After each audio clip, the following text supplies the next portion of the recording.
Hey guys, Mike Valaket here. I am an animation producer and director here in Toronto and the creative director and producer here at Startoon. Two of the things I take for granted working in animation. First, it's the amazing creative people that I get to know, I get to call my friends, and I get to work with. And secondly, the really cool places we get to do this. Since the very first studio I worked in, I fell in love with this kind of an environment. And I always get a huge kick checking out studios here in town, anywhere I get to go. Recently, we got to talk with Laurel Dalgleish, a director over at Tin Man Creative Studios and Skyship Entertainment. They're two sides of the same company. Laurel took us through a day in her life. We got to hang out with her, talk to her, and see behind the scenes at Tin Man. I'm always excited to be able to get to share this kind of stuff with you guys, so let's check it out.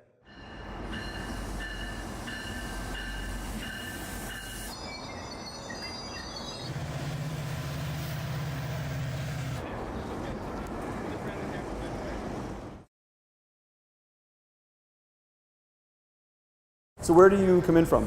From Oakville. Oh, okay. So therefore you are a Sheridan grad. I am a Sheridan grad. Who stayed out there, like most Sheridan grads, for at least the first year. Yes. Well, I actually grew up in Oakville. Oh, did you? Yeah. So hopping over to Sheridan and then hopping over to Toronto wasn't a huge leap for me. Right. So my first job out of Sheridan would have been at Guru Studios, and Okay. I was there for I think a little over a year. And then I had a few kind of like freelance part-time stuff in between then.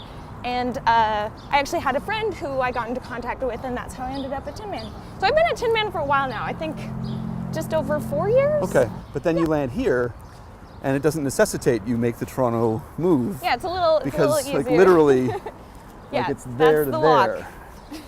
That's crazy. Morning, guys. Look who's here. Hey, everybody.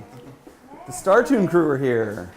Brett said there are a couple things that over the course of this morning, there's some review to do with him on some Super Science Friends stuff, and there's some stuff for you to review. Anyhow, there's a few things that we can actually... Yeah, I'm just continuing on with Darwin freaking out about all his animals disappearing, as you would if all your favorite animals started disappearing. Yeah.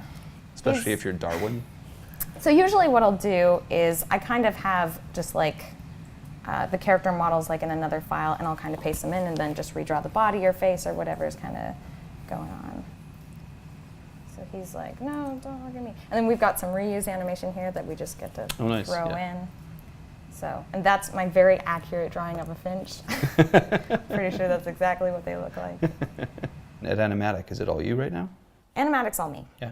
And then I ship it off to Brett, and he cuts it up, and then I redo it. When does that happen? That, I think, that happened a little earlier, but I think that might be what we're doing later, is doing kind of a final, all right, here's how it's going to be cut, here's what we're keeping, and here's where your heart breaks because your favorite scene just got chopped right out. Let's get some coffee, please. Oh, yes. Okay.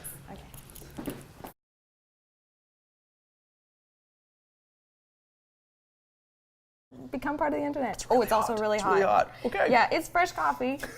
You might want to give it a minute. Okay. It's not quite ready yet. Thank you. Sorry about that. So why don't we look around up here?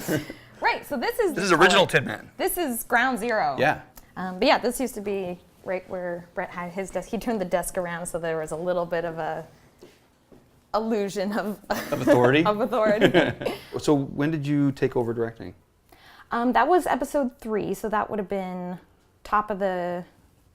bottom of 2016. Okay. And yeah, that was just one of the, it pretty much came down to, I had been so involved with story and storyboarding, and I'd kind of been in a lot of the meetings as far as like going over the details of creation and stuff like that. And then it just came to a point where he was like, I'm too busy to do this, so it's your problem now. That's pretty much like the whole thing. There are worse problems. Yeah. Cool. Can we go over there? We can. This one's more of the like stop motion and puppeteering setup. Yeah. So this is our like live studio. Thank Totally. you. Oh yeah, you guys are fully. Yeah, so this is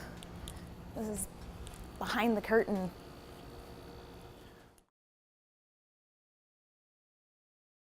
This is awesome. This is our collection of heads. This is a little fancier than what we have going on in the studio. I mean, you don't need much. We got a little buck wild with it, but No, but when you consider how much you guys make out of here too, like it's the same thing. It's like it's you like what we have in terms of a corner, we make a ton of stuff with that. What you guys have in terms of this, you make that much more than we do. And they're elaborate. Like you have multiple puppets, and you've got these sets that are really, and the sets have to change. And we'll have occasionally kids come in or like a live guest. No, it's really cool.